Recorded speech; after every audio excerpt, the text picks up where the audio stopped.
the 1 week weight loss journey, 2 week weight loss journey is definitely not for yoga. So many of them whom I've trained till now who have come just to tone down their body, right? Not lose weight.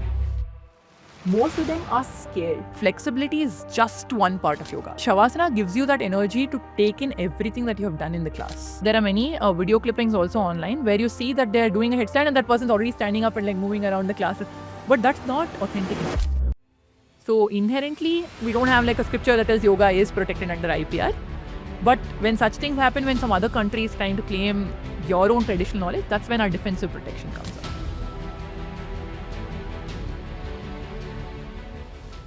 Today on the Life Crits Conversation, we have someone young, energetic, very dashing. Nidhi Srivatsa. She's a yoga practitioner and also an instructor, but she's also a lawyer. So we are going to find this combination and discuss a lot more where we can get some valuable information both probably on law and also on yoga. So let's dive into this conversation. How was your normal day look like? So in the morning, I start off with a couple of yoga classes. Let's say one of breathwork class and the other might be a physical stretch class or just for like a regular wellness session. After which I have to go to the university to teach law. Okay. And I have, let's say, 3 to 4 subjects which I teach. So you have breaks in between and then you have classes, some amount of admin work, wrap up and come back to a yoga class again. Okay. And then I think a little bit of yoga for myself if time permit. So what time do you get up, Nidhi? So in and around 5:30, just because we're early risers and we'll have to start off classes earlier so that you do yoga. Let's say you're my student and you do yoga and you have an entire day to utilize that energy that you have gained through the yoga session. Is this a group session or is one-on-one? No, I do a one-on-one. Okay. So I usually have personal training that I have opted for. So after which is when I progress to my university and have my law classes. So when do you practice? Sometime in the evening after classes are done. Okay. So I prefer a weekend. Oh. And I want to make it a weekday as well. But otherwise, it's usually the weekends when I have my own practice sessions. So you are able to practice only 2 days or 3 days a week? For myself, yes. Yes. Okay. What's the toughest part and the easiest part of your day or life? As a assistant lecturer, assistant professor, and also a yoga coach. So I think the balance between both is kind of tricky. So let's say I have 4 to 5 lectures that I have to give with respect to law. And that gives you that focus, right? So you go to the classroom and you focus entirely on that subject and you have to immediately switch. Come back, take a yoga class where you're calm, you're relaxed, and you're also trying to relax the other person who's in front of you. So I think that balance that you have to strike off between the timings and the time zones of the other clients, I think that gets a little tricky. That might be a little difficult part if you want to say or call it so. But if not, the easiest part probably is the focus. These are 2 streams that I've chosen for myself. So I have nothing to complain about. And the very, let's say the flow, the talking and the conversations are the most easiest part that there is. See, both the professions Right. where what you have chosen, you are the authority. Yeah? So is that the easy part here? Yeah, I can call that so. But I'm sure there are some parts where you'll have to balance it out and you'll have to bring, let's say, an exact focus. So that gets slightly tricky because in yoga as well, let's say I'm specializing in advanced yogas. Okay. Or yogasana. But your clients want you to teach them, let's say, a pranayama or a breathwork session. So you tweak it, you customize it based on their requirement.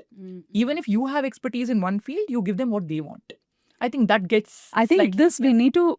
Do they really know what they need is a question when we start talking about that particular question. Right. So the question is, why yoga? Why law? When did this all start? Who inspired you? Right.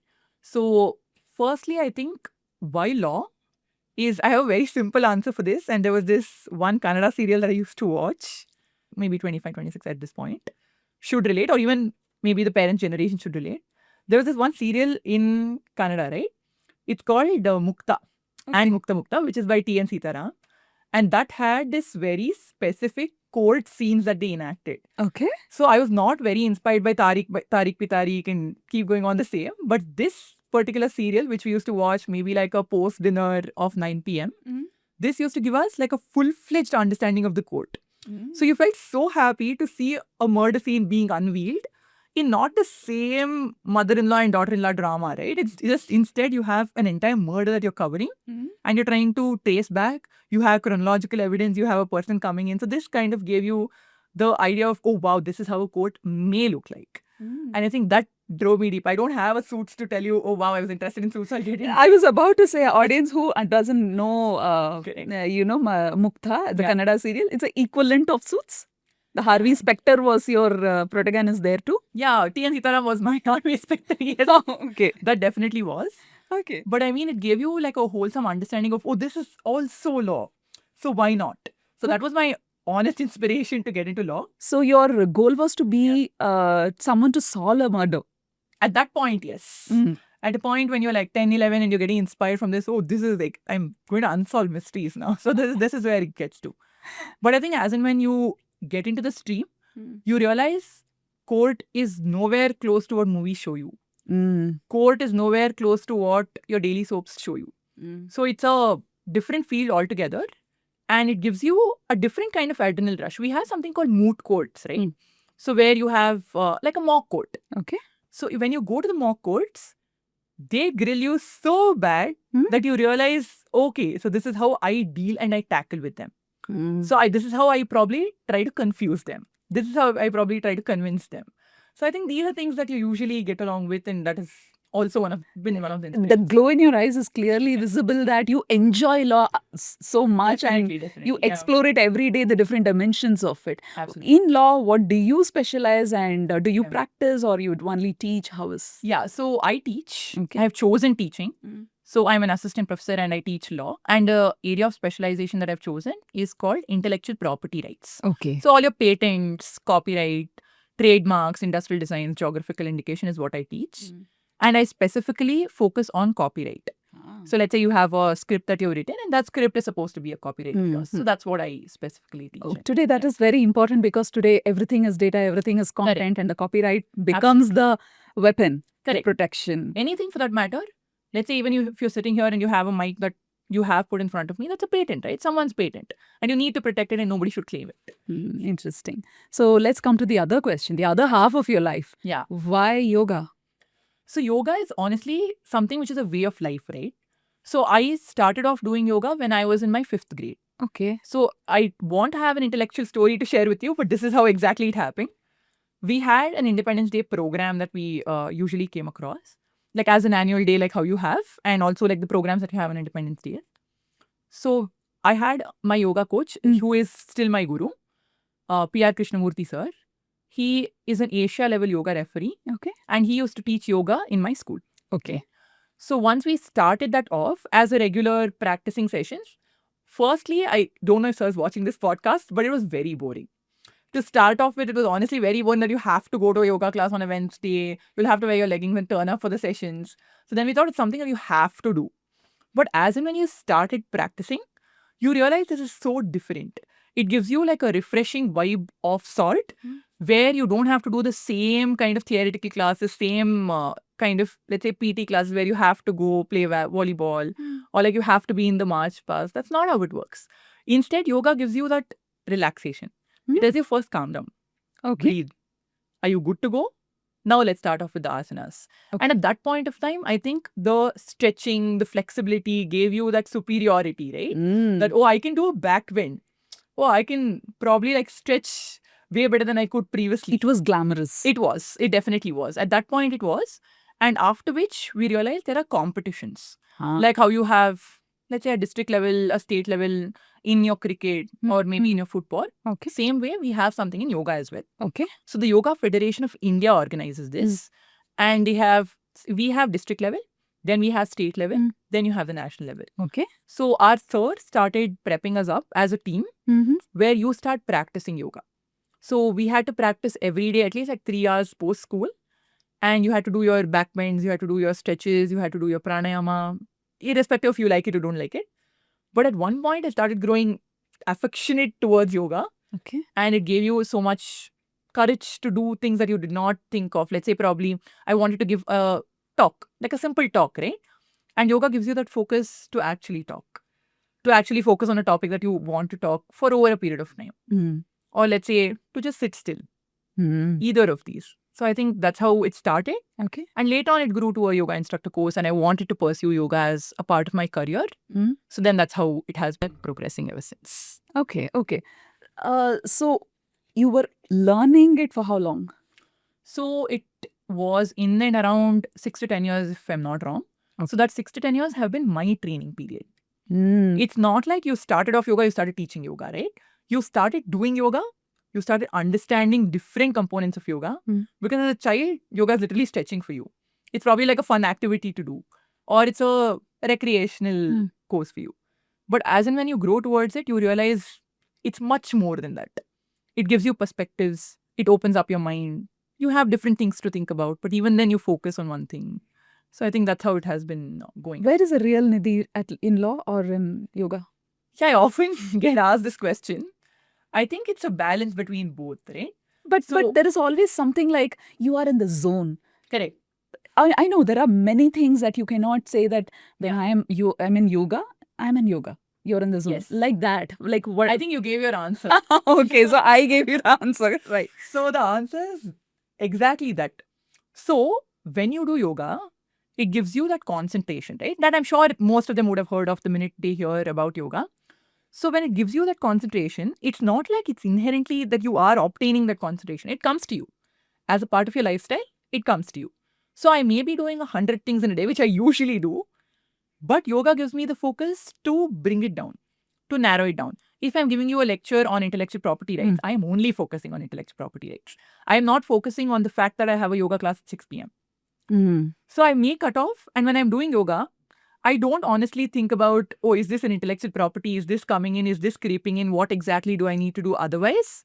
So that focus is what yoga gives you. So yoga is a lifestyle, right? And law is my profession, as what I've chosen. So that lifestyle is also driving me towards my passion and profession. So I think it's a balance between both. Favorite of both. When people get to know you as a yoga instructor, and then they also get to know your studied law, what is the first reaction? So first, I think they all obviously ask me, are you a lawyer or are you a yoga instructor? Like, what exactly do you want to be recognized as? Okay. I'd love to be recognized as both, because both of which in its own field is very different, right? What I understand is yoga is your foundation. Correct. And you're building law on top of it. Yes. And it's very interesting to know and very inspiring to know that a Kannada serial, Mukta, has inspired and given us a lawyer today.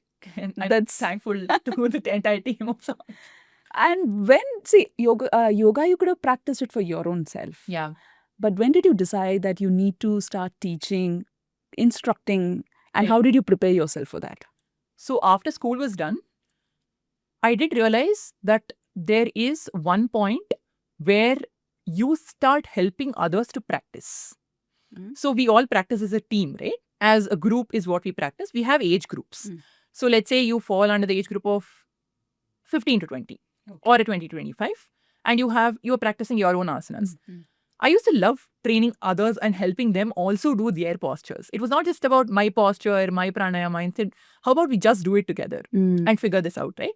So that's when my sir told me there are courses that you can take up, which will actually lead you to the whole concept of teaching. Okay. The concept of training others to practice the art that you have been practicing for a while. It's not like you've mastered everything and you're training others. You are learning. You're learning on the go, but you're also training others of whatever little knowledge that you have. So I think that's where it started. And in and around the second year of law school is when I had to, that's in around 17, 18. You'll have to be 18 to start off yoga. To start off yoga training. Correct. To start off yoga training. And also to instruct? To instruct as well.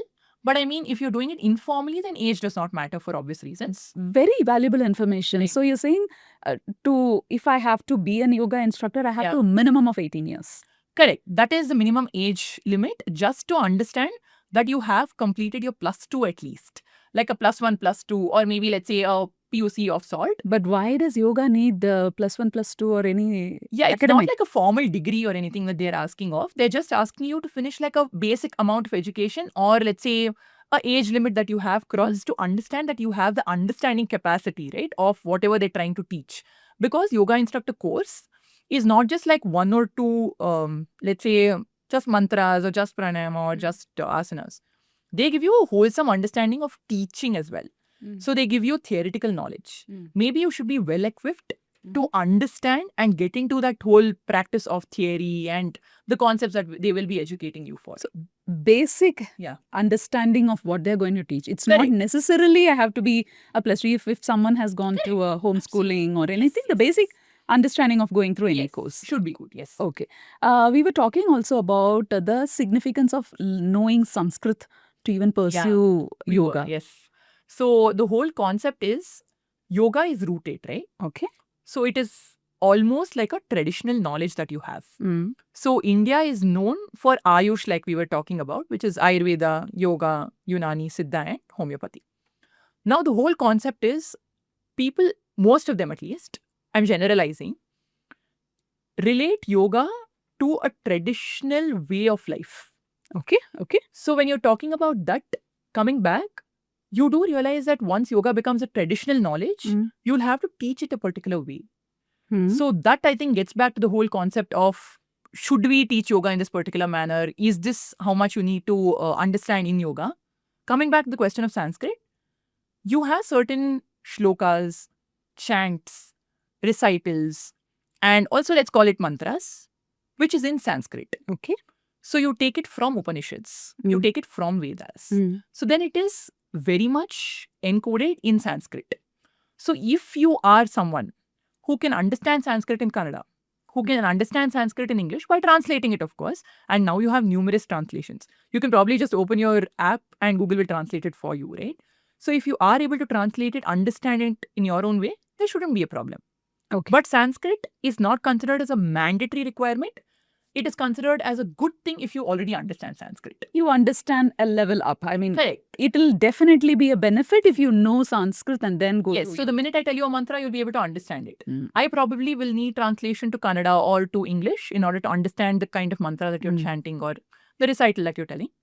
But maybe you will be able to understand it the minute it is spoken of or it is chanted. We get to know there are 200-hour courses, 600-hour courses, 900-hour courses. Yeah. What do they teach? Is it not enough that I learned yoga from someone and I've been practicing and you name a yoga and I'm doing it? Can't I become a teacher? Why do I need those 900-hour courses or 200-hour courses? Yeah, so the TTC is teacher training courses, okay, right? So you may have seen online as well, like you were already pointing out, you have a 120-hour YIC, which is your yoga instructor course, or a 200 TTC, which is your teacher training course. Right. It's not the exact number. What they're ideally trying to put up, any institution for that matter, the base ideology or the fundamental teaching is going to be the course curriculum that they are forming. So the curriculum will include different aspects. Okay. It's not just, oh, I learned yoga, now let me go and teach. Right. That's not how it works. That is how it was earlier. Correct. That's true. But they would have, if you're talking about Gurukula system that they learned yoga from, they have made it their lifestyle for over a period of time. Correct. At this point of time and the era which we are in or the generation which we're living in, I don't see the whole concept of Gurukula system in which it's coming back.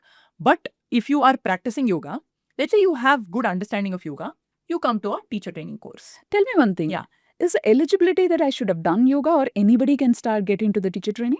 No, you don't need eligibility of having done yoga for over a period of time. But it's honestly way better if you have had the understanding. Okay. So it is better because you already know, you have a perspective, you have an understanding regarding yoga. But that's not a requirement. Coming back to TTC, so they give you the understanding of pranic energy, which is your pranayama. Right? Okay. So they teach you breath work. Okay. They not only teach you breath work, they teach you how exactly you are going to convey breath work to others. So communication. Correct. Communicating breath work to others is one of the parts of it. Okay. I'm just breaking it down. The other bit is going to be asanas, which is the major part of most of what we know, right? Which is your postures. Okay. So in postures, they not only teach you just the postures, they teach you mount, the way you go to the posture. Okay. The way of dismounting, which is coming back from the posture. So the entire thing is yoga, right? So even while I sit and speak to you, I'm obviously wondering if my body language is correct, if my posture is straight, if I'm still looking straight. So all of this is also part and parcel of your asana training. Right? Okay. Apart from that, you also have the spiritual energy. Okay. So here, I don't really want to tell something which is not right, but what they teach you is not with respect to any religion. Okay. They don't focus on absolutely any religion. The correct kind of teacher training course that which I'm talking about, any authentic teacher training courses for that matter, nobody teaches you anything religious. Okay. They only teach you to believe in the concept of union of body and mind, which is yoga. Yes. Right? So that is the part of spiritual energy which they teach you in. And like I told you, energy is going to be the next part. So where you bring in some amount of positivity, and that's where your yoga class starts. Your yoga class doesn't start, oh, I just finished my 9 to 5 job, I'll start let me do yoga. Let me breathe. Let me take a moment. Let me pause. And then now I have the good energy to start yoga with. I start yoga with it. Right? And lastly, it wraps up with theory. The theory gives you the understanding of I need to write about it. I need to read about it. I need to understand what the Maharshis have pointed out. Let's say, for example, a simple Patanjali Yoga Sutra. So this gives you the understanding of this is how yoga originated. Without understanding the history, meaning, nature, introduction, how will you get into a course? So that is the theoretical understanding of it. So to combine the practicality, the theoretical aspect and the spiritual energy is what forms the teacher training course. Okay. Is this anatomy about knowing about the body, about the digestive system, or is this also taught in the course? It is, but very briefly so. Okay. Because you may not be a person who has come from science background, right? Yeah. So let's say you've come from literally any background. You might have studied history, economics, political science, psychology, anything of the sort. Irrespective of which, you need to have a base level understanding of human anatomy, like you pointed out, to teach yoga. Because if I do not know that they have a shoulder pain and I make them do a back bend, I'm sure they will be hurt. Exactly. So to avoid this and to make sure we're all on the same pace and we understand this is human body, this is how it works. When in pain, you don't make them do this. When not in pain, and if their capacity is good enough, you make them do this. So that is the base level understanding that you get. But to come back to your question, there's something called yoga therapy. Okay. So if you are a yoga therapist, then you need to know in detail about anatomy. You must have done a +1, +2 in science. And you can also get into a very good kind of course. So this course is not very new, but this course is very ingrained in the system. So it's called Bachelor of Naturopathy and Yogic Sciences. Okay. It's called BNYS. And they're also called doctors. Yes, they're absolutely. Yes. So it's a proper 5.5-year course where it's almost like MBBS, but in yoga, in naturopathy and yogic sciences. Okay. So these are the courses that are available today in order to get into the whole concept of not just teaching yoga, but also helping the clients in such a way where they get what they want. Let's say you've come for diabetes and you have, let's say, chronic pain in your stomach. Okay. I give you what you want specifically. For that, I should have been a doctor in Bachelor of Naturopathy and Yogic Sciences. Or there's another course which is Bachelor of Ayurveda and Medical as well, Medicinal Sciences. Okay. You can do either of these. Okay. So not necessarily a yoga instructor will know the anatomy.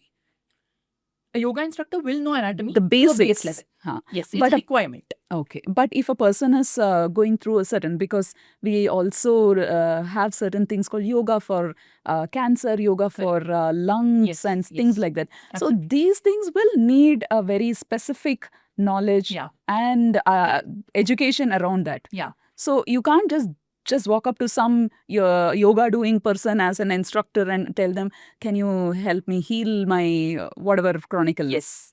As a person who is wanting to do yoga for the first time, let's say, like you told, if they're coming for a particular purpose, they'll have a detailed diagnosis. Okay. So if at all they're going to a yoga therapist, so the therapist will first ask you, what exactly did you come here for? What's your purpose? Because my purpose may be just wellness. Your purpose may be because you came here for a particular ailment that you have. Right.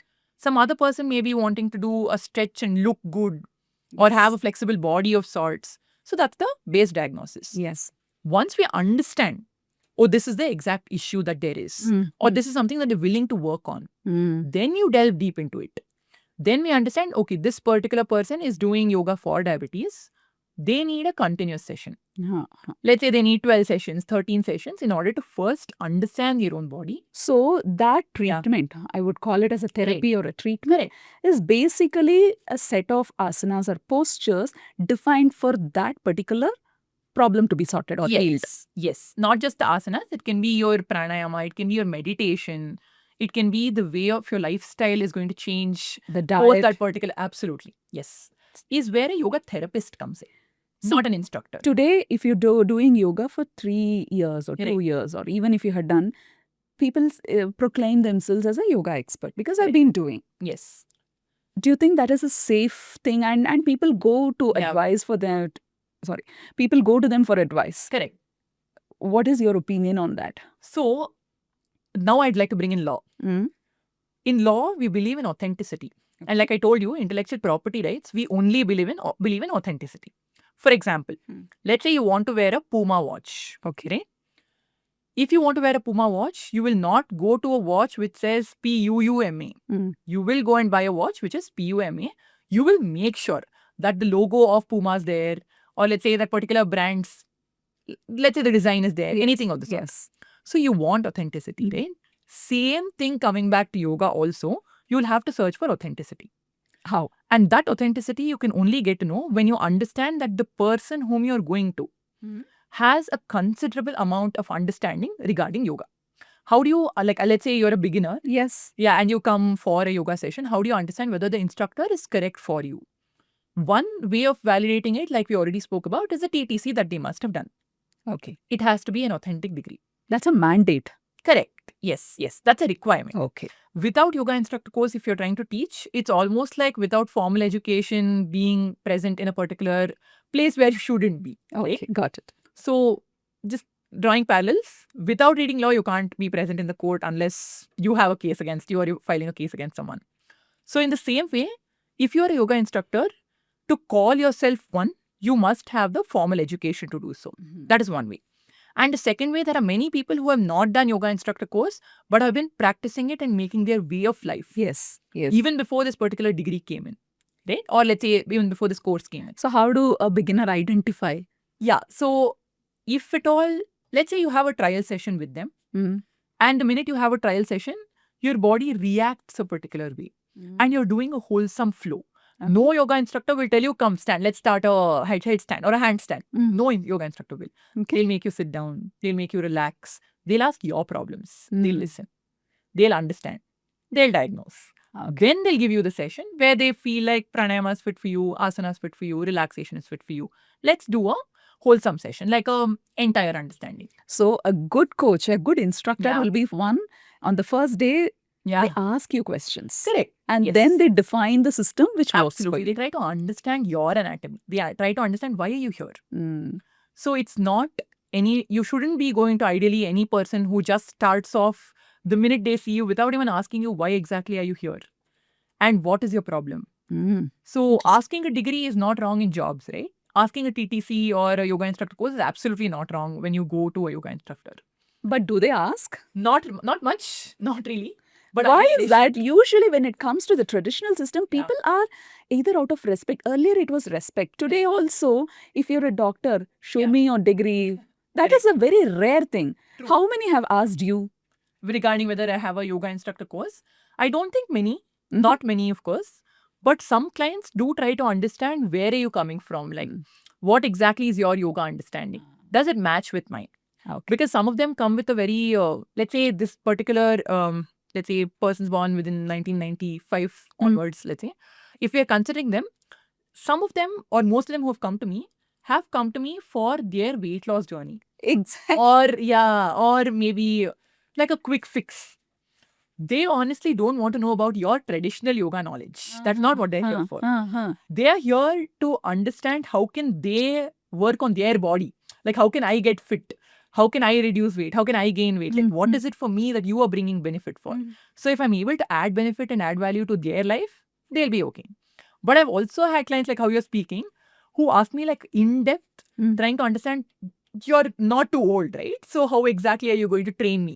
What is your yoga knowledge? Okay. So that does come up as a question a couple of times, but not much. Okay. Weight loss is an interesting thing. Usually, I think that is the starting point for anyone to get into any fitness and wellness life. True.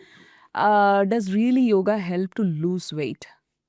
It does. It definitely does. How long does it take? But it honestly is a process.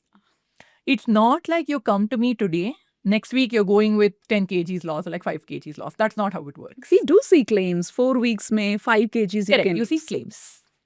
And these claims are not validated ones. So the whole point is, yoga is going to be over a period of time. You can't do yoga on a Monday and Saturday and expect your weight loss to happen gradually. Okay. So you'll have to believe in the slow process. The only thing I tell my clients is, do you have time? If you don't, then there's no point of us jumping in and telling, I will reduce your weight or I'll make sure your weight is reduced through our asanas. You need to give me time and your effort has to show. So, like I told you, yoga is a lifestyle, right? And I'm sure most of us believe in the same. So once you start off your yoga weight loss journey, like, there is this concept telling 60-40, which is your diet as well as your exercise. So 60 is your diet? Ideally, it's supposed to be. But what I believe in is you eat what you want, but you work out the same way. So let's say you've had a heavier meal today. Let's not go into healthy, unhealthy, but let's say you have had a good meal, considerably good meal today. You'll have to work out more. Where you were doing, let's say, 12 Surya Namaskaras, you do 18. Where you were, let's say, doing one asana and staying in it for 10 counts, you stay in it for 30 counts. You put that extra effort. You go one way longer in order to make sure that your journey is long with respect to weight loss also. So coming back to the question, you will need time. You definitely need time. The 1 week weight loss journey, 2 week weight loss journey is definitely not for yoga. I don't know about the other kinds of fitness activities that may help you in this, but yoga will definitely not help you within a course of time. You said you need time and effort from my side. Yes. What kind of a time in a day you need? At least a minimum of an hour. Nothing below that. Okay. Because like I told you, yoga we start off with, let's say, relaxing, breathing, asana, again relaxation, and then you go to whatever you're doing. So this will take you a minimum of an hour. Hour is also a lesser quotient is what I'm quoting to you, but an hour is a minimum. So 1 hour daily yoga? Yes. And maybe consistently if I do it for 30 days or maybe 3 months also, Yes. then there will be a significant change in losing weight. Yes, definitely. Let's say, for example, for a period of 6 months. It's still less, but it's not too less enough for you to claim that you are losing weight. You will see it over a period of time. It's a gradual weight loss.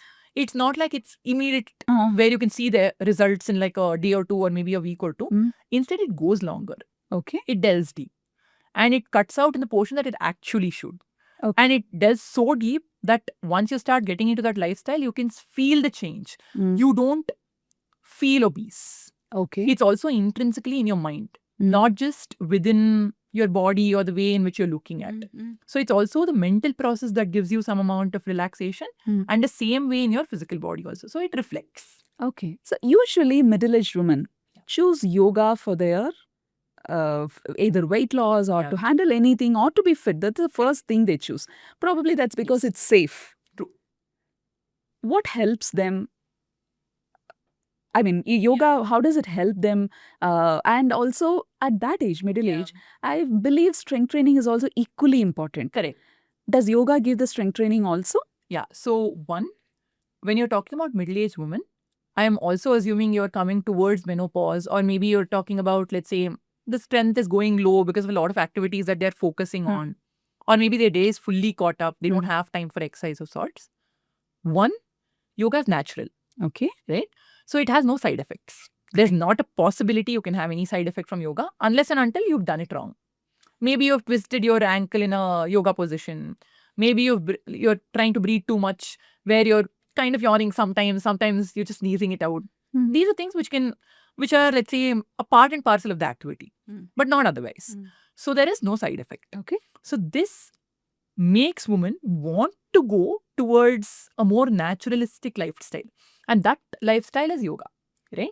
So it gives you a more calmer, a more relaxed approach. And that's why I think most middle-aged women like you're talking about are getting into yoga. Now, comparing it with strength training, right? So yoga is not only for flexibility. Yoga can be literally for anything you need it to be. Let's say you're working out in yoga for the strength that you need to gain. Right? Let's say my hip portion is not very strengthy enough and I need to fix that. Yes. That is also possible with yoga. You do core workout exercises, right? In your strength training as well. Same way we have a Sarvangasana, a Shirshasana, that is a shoulder stand and a headstand that you can respectively do for your core, for your strength. So this builds your strength as well. So there's nothing that yoga is lacking. Okay. For which you need to depend on other kind of forms of exercises that you need. does it give cardio also? It does, it definitely does. Which is Surya Namaskar. There are Right. crazy campaigns where Correct. even I was doing 108 Surya Namaskar every day. Yes. But do you think that is advisable? 108 Surya Namaskar, same Yeah. Same kind of flow and stretches. flow. Yeah. Forever, and that is that considered to be just a warm up, or that's also a workout? That depends, right? So you are someone who's fit, who has already done yoga before, and you can do a 108. It's advised that you can go ahead with it. But 108 Surya Namaskara is not a requirement for you to gain strength.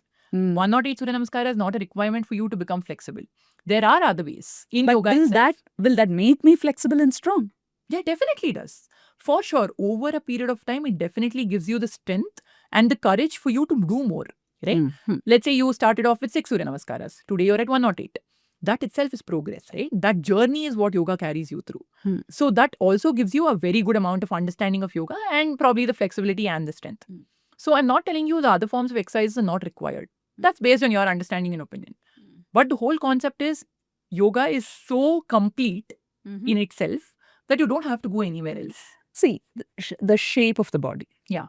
Is that also possible? Because today, okay, please No, tell me. please, you're telling something, yeah. Yeah, because when you do certain lifts and certain things, push, pull and all these things, your body gets into a shape eventually. Correct. Whether you want it or not, it will automatically, the curves are seen, Correct. you see the right bulks in right places and things like that. But yeah. Does yoga give us that? Yeah, so there are so many of them whom I've trained till now who have come just to tone down your body, right? Not lose weight, not gain weight, just tone down your body. Okay. And that is also possible with yoga with the right postures that you are sitting in, the way in which you are like moving around.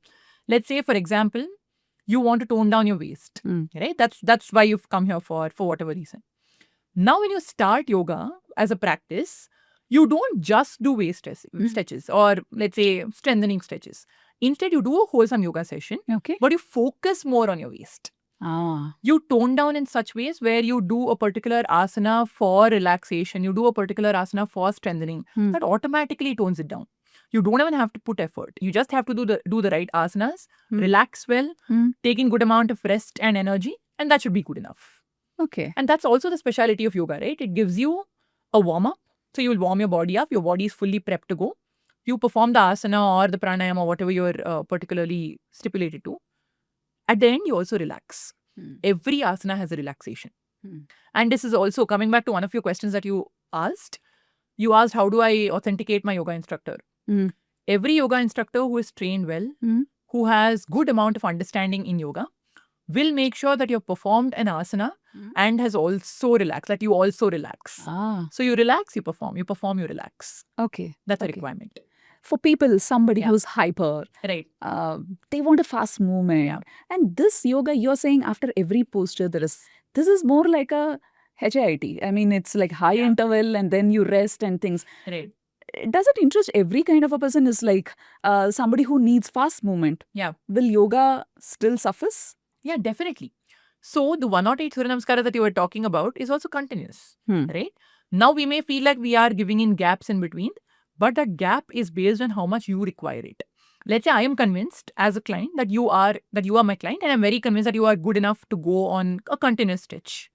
So let's say I put you to power stretches, which is a continuous yoga stretch. Okay. So you do one asana, combine another asana, combine another one. So let's say you're doing a 3 flow in one instead of doing a 1 flow. Okay. So there is this branch of yoga that's as in a kind of yoga which is called Ashtanga Vinyasa, right? The 8 limbs of yoga, and it's a flow. Okay. So when you're performing a Vinyasa yoga, you don't stop at one asana. You continue, you flow, and you make sure you're breathing as well. You make sure you're stable as well. And then you are also making sure that you're relaxing. So it's all of it coming together, right?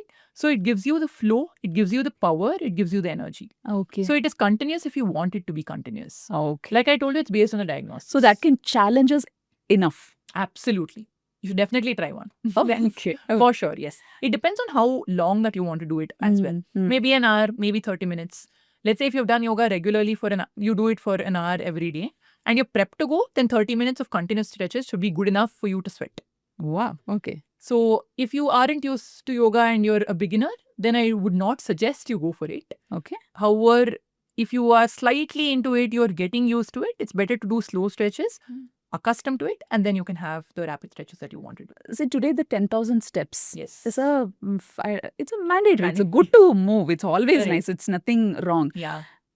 So should we combine the 10K steps with yoga also, or is it not needed?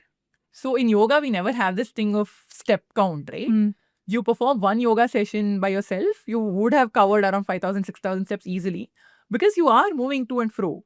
You are stretching back and forward. You are stretching sideways. You are performing a pranayama. You are exerting yourself. So that in itself is a workout. But if you want to combine walking with it, then nothing better than that. Okay. But it's not a mandate. It's not a requirement. Today, online yoga has become very, very, very popular. And that's one way amazing for people who are not moving. Yes. At least something is better than nothing. Yes. But is it really effective than having someone in front of us and to correct our postures Right. and our breathing? Right. No, that's a very interesting question. So the whole concept is you have a one-on-one. That's what I do. You may have a group class, but I prefer an individual session. So when I am teaching an individual session, I am definitely looking at something which is very personal, right? So I want to see you in person to tell you, oh no, your shoulder slightly bulgy. Or maybe you will have to stretch a little more. You're not doing it right. How about we relax and we redo it? Right? And how about I support you for this posture? Can I hold your hands? Is it okay? So this is how it works in an in-person session. Okay. And any day an in-person session is better. Okay. But post-COVID, right? And in and around COVID also, is when the shift happened. The paradigm entirely shifted towards online sessions. Okay. So I wouldn't say an online session is bad or averse. I have conducted numerous online sessions where you are teaching them breathwork, teaching them asana, anything of the sort. One, the advantage is that it's quick. You don't have to travel to and fro to class. You don't have to wait for the class to begin. Instead, it's at your time. Yes. It's at your mercy. Yes. Right? That is one advantage. And the second one is also the fact that our screens are clear. Our communication is absolutely, let's say, perfect, like not flawed. Right? So with that connectivity, it's easier for you to connect and you're able to do yoga the same way that you're doing in person. Okay. But the drawback here with respect to online classes is just that you don't have the physical touch of telling, can I correct your posture? I'll have to tell you to correct your posture, right? If you and you have to explain, literally yes. explain every single thing. Move your shoulders. Correct. Can I have your shoulder back a little? And then you're like, which one? The right or left? Your right or my left? So then these are like technical difficulties that you may have. But if you are at a moderate level, online classes will help you best. Okay. If you are a beginner, online classes will be helpful, provided at least if you can come for a consultation session or maybe one-on-one session for a couple of times at least. So I think in-person is always better. If you have a personal training, then even better. If not and you want to have online classes, absolutely fine with the technology that we have and everything of the sort. Just be equipped to relax. Just be equipped to listen to the instructions that is being coming from the other side. So both ways, advantages and disadvantages. So what are the various questions people ask? The doubts they will have. I'm very obese or I'm very thin. Little bit zillion questions. What are the various questions people ask you before getting into yoga? Yeah. So the first thing that I usually hear is, can I become like you? Like, is it okay? Like, can I become very flexible? Can I do a headstand? Can I do a handstand? Do you think I can split in 3 days? So do you think I can just, let's say, gain weight in 3 days? Oh, okay. And you think my migraine and sinus will go away the minute I start doing yoga? Okay. These are some questions that I keep hearing on a regular basis. Okay. But majorly, it's about flexibility. Most of them are scared. They're anxious about, do you think if I don't have flexibility, I can still join yoga? These are questions I usually get asked. So to answer them, I don't think you need to be flexible. Okay. Honestly, yoga is not about flexibility when you begin. It's for a person who's obese, it's for a person who's tall, it's for a person who's short, it's for a person literally anyhow, in any shape, any size. It's about how you want to take it, right? So flexibility is just one part of yoga. So you shouldn't be defining yoga with flexibility. If you want to do yoga for flexibility, well and good, but it's not a prerequisite. It definitely isn't. Okay. And with respect to weight loss, I think we already covered the whole concept. That's usually the entry point. Absolutely. Either weight loss is the entry point or I have a problem. Correct. I have a backache. Yes. I need some safe way to heal it. True. But I have to be active. That is the thing. Yes. What are the different problems that yoga can heal faster? Faster, I would like to defer. Yes. Okay. But I'd like to tell that yoga can literally, more than cure, help you live with that condition for over a period of time in a more relaxed way. Let's say you are someone who has an issue in your spinal cord, right? You will not be able to bend, you will not be able to stretch. But you'll be able to do alternative healing where, let's say, I give you a different kind of asana. Okay. I give you a different kind of warm-up, a different kind of cool-down that you can do, a shavasana that I may prescribe for you. Okay. So this may give you a different approach towards your spinal injury or, let's say, the issue that you had, where you're still in that condition. It's not like it's 100% cured. You're still in the condition, but you know how to adapt. You know how to cope. So that coping is where yoga comes in. Okay. So this is something that yoga will give you, where you heal, where you relax, where you calm down, where you breathe. So And then you're like, can I compare almost there. physiotherapy and yoga? You probably can, yes. It depends. But physiotherapy, you do need a particular kind of stretching, a particular kind of movement. Here, it's not just about movement, right? It's also the breathing. It's also the pranic energy flowing. It's also your mindset. Yoga cannot function without your mindset. Once you fix your mindset, you want to go to a yoga class at 6 a.m., you will have to wake up. So how much push is required is fine. But even after the push, if your mindset is not great enough in order to get into yoga, then that's also a problem, right? So that also is what yoga caters to. I do not know if physiotherapy caters to this, but yoga does. Okay. It definitely does. It focuses on your mind, body, and soul. Why is it like when you go to a gym, Yeah. you're like chill, like you Yeah. go to gym, you come back and think. But when you get into a yoga class, Sanskrit, mantras, breathing, pranayama, diet, and your entire lifestyle, Correct. Ayurveda becomes your way of life. Naturalistic. Why so? So in a gym, whenever you get in, your vibe check is different, right? So you are trying to become fit. You are trying to lose weight, whatever your purpose is. When you enter a yoga class, you're entering the zone of positivity. The zone where everyone, for example, I'll just give you a simple example of Omkara, right? Now, one thing I want to establish even before we get into Omkara is that Omkara is of no religion, no caste, no subcaste, right? Yes. It's a combination of A, U, and M, Right. which is Om. Now, when you're chanting this, let's say 7 of us in this room chant a Omkara together, that vibration gives you positivity, right? And you're so charged after that positivity that it tends to continue over your day. Let's say a day is in and around 20 hours, maybe you'll have after the 4 hours that you've already spent. That gives you that positivity. That's what yoga caters at. And in a gym, once you're done, you probably cool down and you leave, right? Yes. You don't do a shavasana stretch. You don't do a deep relaxation technique. That's what we do in a yoga class. It's no comparison, but once you are done with a stretch, or let's say your entire yoga class, you have a minimum of 10 to 15 minutes of shavasana. Based on your time requirement, of course. 10 to 15 minutes of shavasana. At least, yes. Okay. Where you do your cool down stretches. Sometimes you can just listen to music and relax. Where you're focusing on each and every part of your body. And then there's something called IRT, which is your instant relaxation technique. We have DRT, which is deep relaxation technique. And there's something called QRT, which is quick relaxation technique. So once this also takes me back to your question where you asked, is there something quick? This is also ingrained in yoga. And these are not things which are made up or like recent, right? These are things that already existed. Okay.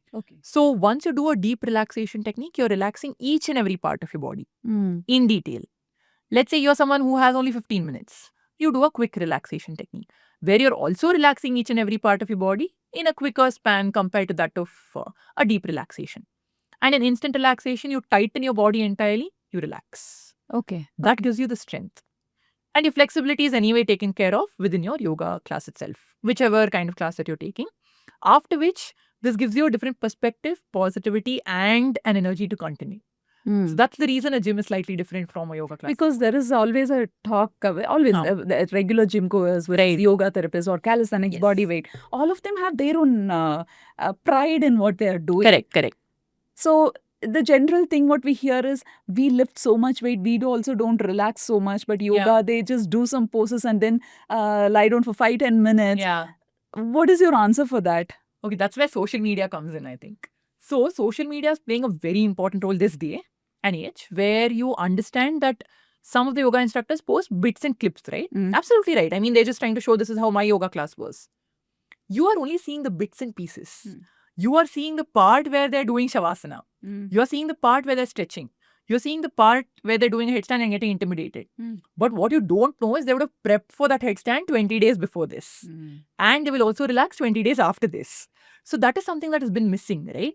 So I think because of what you're seeing, you're getting intimidated or probably like getting influenced through it and thinking, oh, just Shavasana. I mean, that looks so easy. Yeah.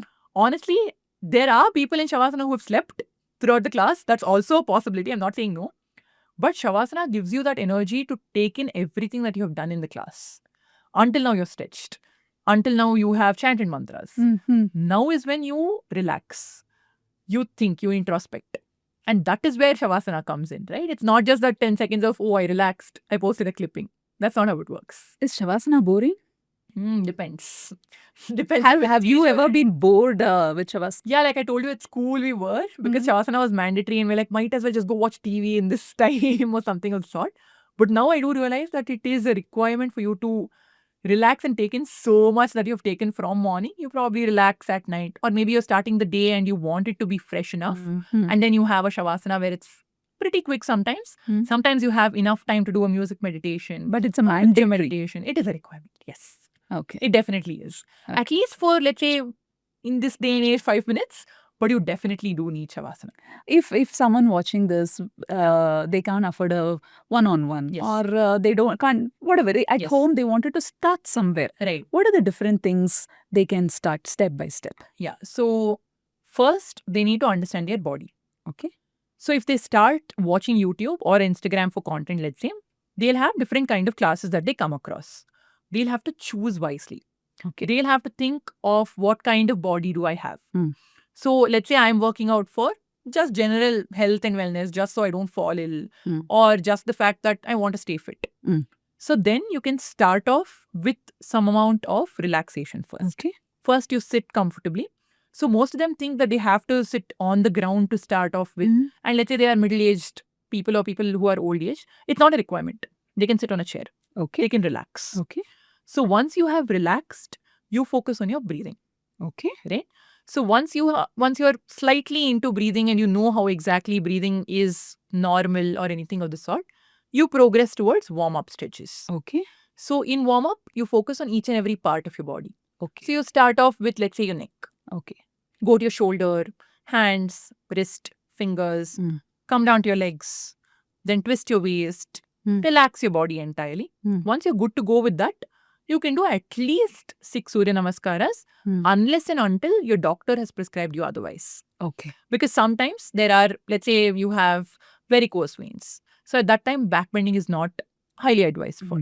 So these are things which you need to be very cautious about. Even if you're pregnant, you have certain stretches that you may not have to do. So unless you have a condition, you can follow this. You can just do a couple of at least 6 Surya Namaskaras on the go. After which, you relax. Okay. Again, Yes. you come down to cool down stretches. Yes. So you just relax your body, just make sure you have no cramps in your body. You lighten down your body. And once that is done, if you are someone who wishes to chant a mantra, you can obviously go for Omkara for a neutral approach. Once that is done, you just rub your palm, you make sure it's completely warm, you massage it on your eyes, and you relax. This can be a good to go yoga workout. It will not take you more than 30 minutes. It's supposed to be an hour at least, but I mean, if you have absolutely no time, then it will not take you more than 30 minutes. There is a thing that just Surya Namaskar isn't sufficient. You need a Chandra Namaskar, because Surya Namaskar is more all about the front, forward bending and the backward bending. Almost. So you need a side bending. Right. So should we add Chandra Namaskara also? So the concept of Chandra Namaskara is not actually a competition to Surya Namaskara. That's how we view it. No, it's not. It's complementing, right? Correct. So what happens? Chandra Namaskara is almost like a cool down. Oh, okay. So Surya Namaskara is almost like a warm up. That's how we view it. Okay. So when we teach, it depends on your kind of body. Some people's body is very heated up, right? Like you have a heat based body. And some people have like a very neutral approach. Like it's pretty cool for them, and they want something which is heated up as a posture. So that is when you prescribe Surya Namaskara. Chandra Namaskara you prescribe when you want to cool down your body. Your body is so heated up in, let's say, the weather or the, let's say, your kind of working conditions. To cool down is when you have Chandra Namaskara. Okay. But some of them also do it for the stretches, like you told, like the side stretches, the bendings and everything of the sort. But this is the, let's say, core understanding of why you do a Chandra Namaskara and a Surya Namaskara. It can go with each other.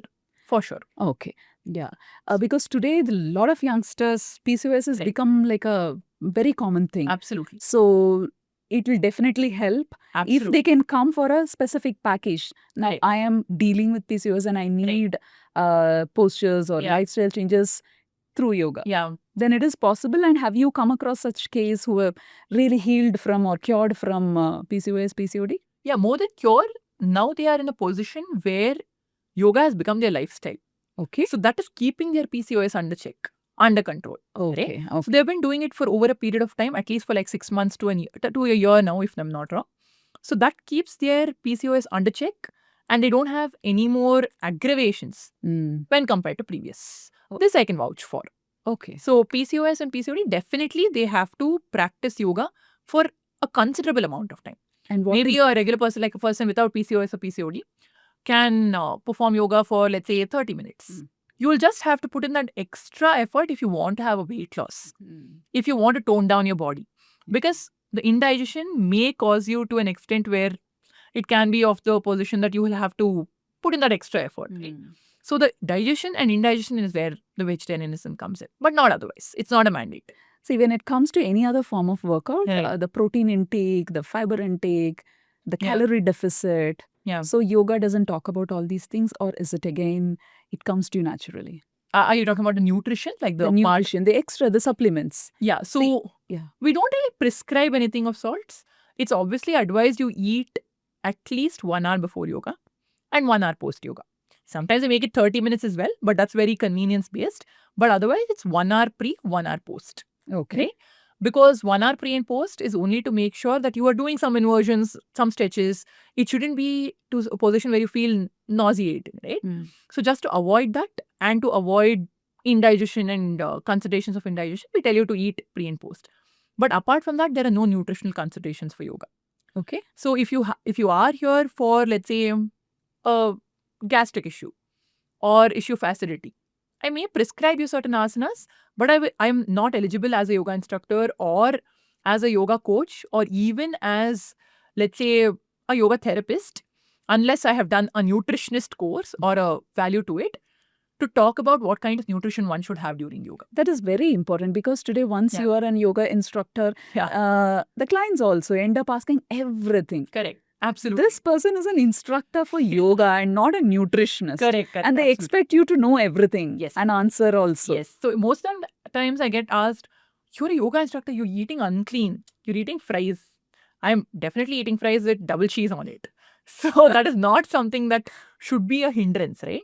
There are also many misconceptions like how they tell you're doing yoga, you're still falling sick. That's a part and parcel of life. Yoga can keep you healthy. It can't avoid your sickness, right? It cannot stop something which is supposed to happen. So these are things that come up on a regular basis and you feel bizarre sometimes about the same. So having a personal instructor, is it expensive, Nidhi? You're talking about specific yoga classes? Yeah. It depends on your affordability as well. But compared to the other forms of fitness and exercises that you can see on a regular basis at the moment, it's not very expensive. It's also how much you're willing to invest on your health at the end moment. So if it comes down to that, then I'm sure it is at a pace where if you want to go to group class, right? A group class is definitely not expensive compared to that of a personal training.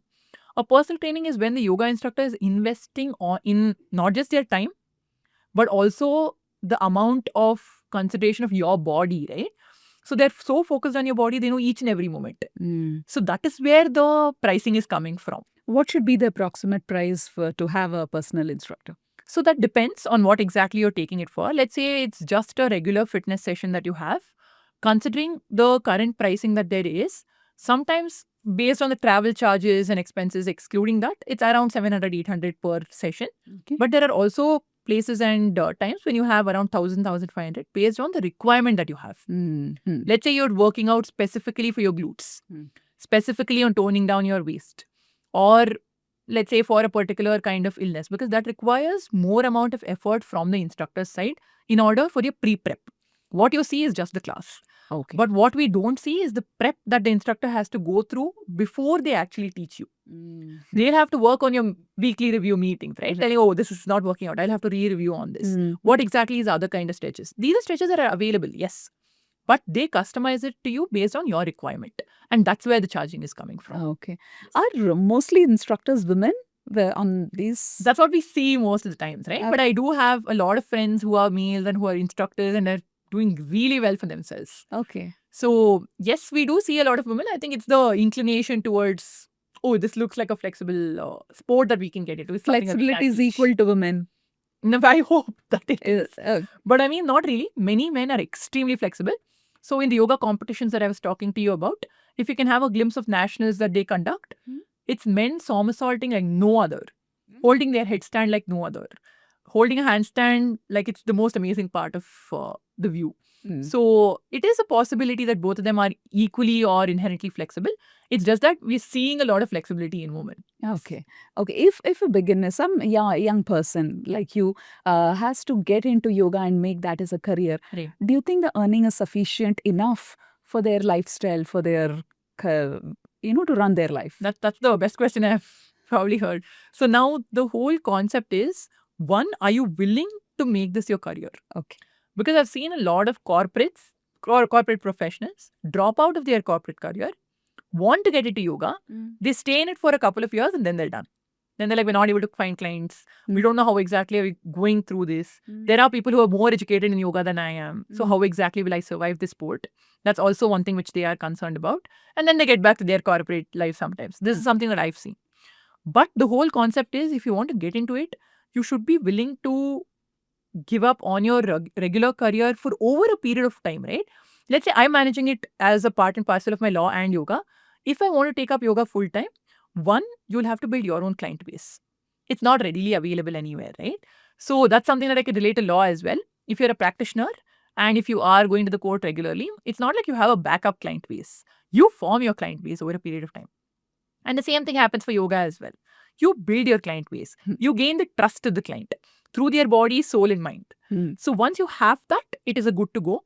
But there's no placement that they can offer to you. It's just your practice. It's the way that you're teaching to them. It's their communication skills. Okay. So, and you'll have to also do a teacher training course at this particular point of time. Any recommendation? Is it like 120 hour who has not done anything physical activity and wants to enter into the space of yoga? And the objective is to become an instructor. Got it. So where should they start? I suggest that they actually start off with practicing themselves. You come to an extent where you tell, this is what yoga is about for me.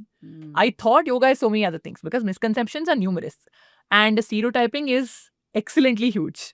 So you come to an extent where you tell, this is exactly what yoga is for me. I feel good to go with it. I want to do more in it. That space is when you get into the career aspect of yoga. Okay. So then you go approach, and I wouldn't like to categorize it into 200, 400. These are numbers which give you a particular kind of certificate, right? But you need to have enough amount of practice, enough amount of theoretical knowledge, practical knowledge, mind, body, soul connection for yoga. And once that is good to go, then you're into the profession. So even in the strength training and the gym workouts, they say the mind-muscle connection. Yes. So how do you know which asana is working for which part of my body? So if at all you're talking about teacher training courses, there they train. They tell you this asana is exactly for this. So now yoga in itself, right, gives you one asana and a complementary asana. Okay. So for example, if I have done a headstand, which is your Shirshasana. Okay. So the very complementary for it is going to be where I relax with respect to, let's say I come down, I relax in Shashankasana or my child's pose because my blood flow is huge. It's already going up and down. So I calm down. I bring it to a positioning. And then I relax and then I do a shoulder stand. So it depends on what exactly you're doing. It's a complementary to each other. And this is taught in your theory. This is taught through your Upanishads, through the Vedas. This is where you gain, where you understand, and then you teach. So if you don't know this, how are you going to instruct a person, train absolutely. A person? Totally, because there are many video clippings also online where you see that they're doing a headstand and that person's already standing up and like moving around the classes. But that's not authentic enough. Majorly because now you may feel fine because it was being on record. Later, after 20 minutes, you will have that blood flow in your head where you wish you had already relaxed. Okay. If not for anything else. Okay. So it's better to always go the authentic way. Do your complementary asanas. Don't miss them. Don't miss your relaxations. Even if it looks cool, uncool, you'll have to do them. Just to have a wholesome experience, right? Okay. One curious question. most of the women who do yoga, they have never reduced their weight, or the Yeah. shape of them has not changed. Yeah. They look a little bulky and other thing. Yeah. But whereas the same time, if they had invested in any other form of Yeah. it, they would have just got sculpted. Right. What is not working for yoga for them to get into a great shape? There are two things. One, maybe they're doing it to feel healthy. So you inherently, let's say I'm obese, or let's say I have some particular kind of body where I don't feel great about it, and I want to work out in order to change that. One, you'll have to change your mindset, right? You'll have to start loving your body. And that's what yoga teaches you. Each time you're going down, you're not able to touch your toe, you are either cursing your body for it, or you're trying to tell, at least today I was able to touch my kneecap. At least today I was able to touch my ankle, right? So that gives you the love for your body. So if you feel healthy inherently, then there's absolutely no problem in you not reducing weight. That's what yoga focuses on, trying to change your mindset instead of changing your body per se.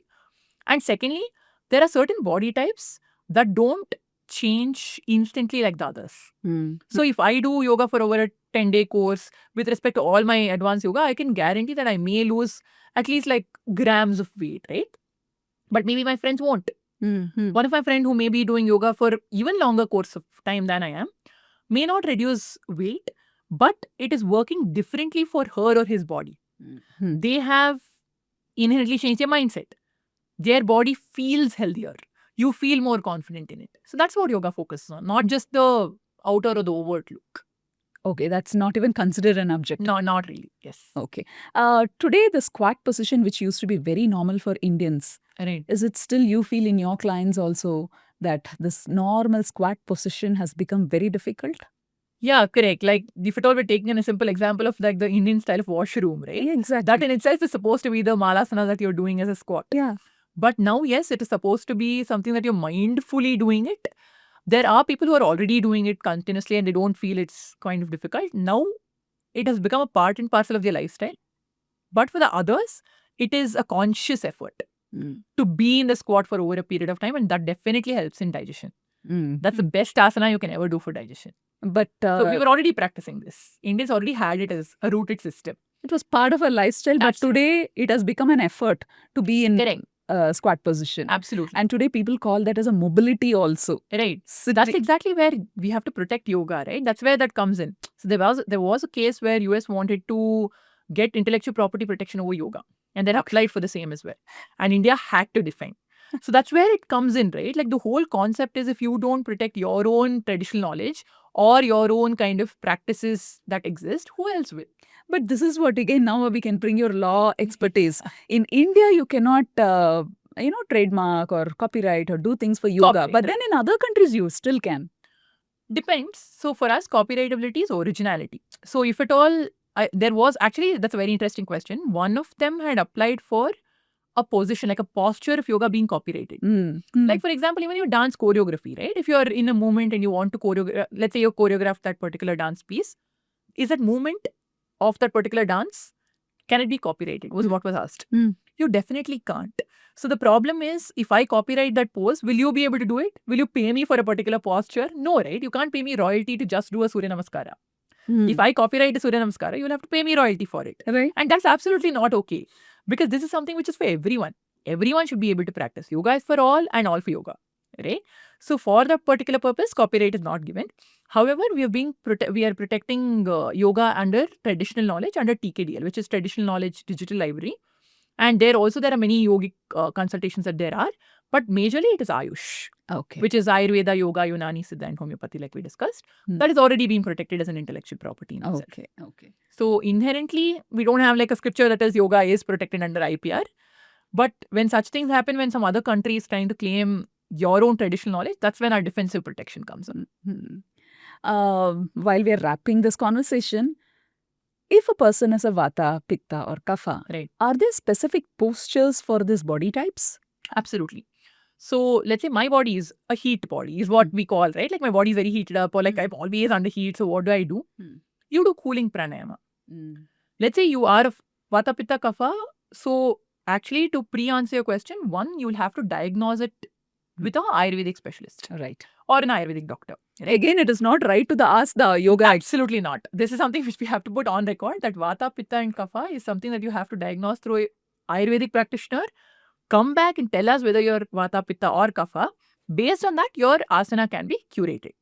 Let's say you're a heat body, I give you a cooling pranayama like a Shitali or a Shitkari pranayama, which is through your teeth and your tongue, right? So you take in cool air, you give out the heat that you have in your body. Beautiful. That regulates. Beautiful. Yes. Okay.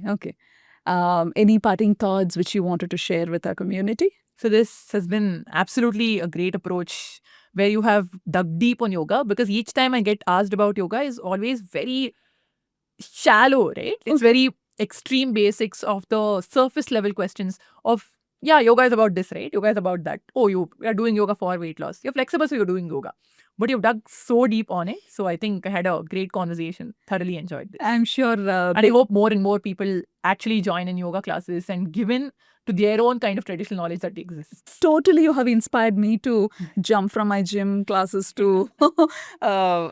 That's a perspective change. Because when you said eventually I can do a headstand through yoga, why not? And also I can be in a good shape and healthy. And energy body is also activated for sure.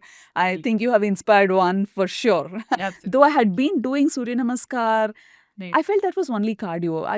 I didn't go through a proper instructor. It was all YouTube yoga and book yoga and inspired yoga. But yeah, having a proper instructor and to guide through the phases and push to the next level, I think a good instructor is always recommended. It's definitely a recommendation. Yes, absolutely. Because there are a lot of courses. Right. There are 21-day courses. But after the courses, when there is no one to monitor, you get stagnated. Correct. Absolutely. And you don't have anyone to say, why am I stuck in this posture? Why am I... Push. The tiny push, I think, is a requirement. And a little bit of theory knowledge also. Probably. Definitely helps. And you get to know the purpose, right? You feel like, oh, this is the purpose why I'm even into this. Yes. Thank you so much. Thank you for letting me sit in Virasana also. Thank you. Yeah, she is sitting in Virasana very comfortably. Oh, it was wonderful having this energetic, enthusiastic conversation. The best conversation I've had. I'm glad. Thank you so much. Hope to meet you soon. Absolutely. Thank you. And that's a wrap for today's The Life Grids conversation. So yes, please, we really need you to press the like button, subscribe button and the share button. It really means a lot for us. We enjoy doing this. We are really happy doing all these things. But please comment how this episode was and what we can improvise. We definitely wanted to do better with every episode. So there are fun bloopers and behind the scenes on the Instagram. So visit us there too. See you soon with another free flow casual conversation with a lot of good insights. Till then, take care. Let's explore every moment of life.